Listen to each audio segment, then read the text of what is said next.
नमस्कार मित्रांनो, श्री स्वामी समर्थ.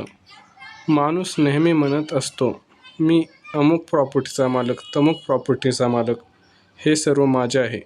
तेव्हा देव हसत हसत म्हणतो, अरे वेड्या, सर्व 7/12 तर माझ्या मालकीचा आहे. तुला फक्त 70 ते 80 वर्षाच्या कराराने पाठवलेलं आहे. ज्यावेळेस करार संपेल त्यावेळेस तुला शर्टाचे बटन लावायला सुद्धा वेळ मिळणार नाही. तू कसला मालक?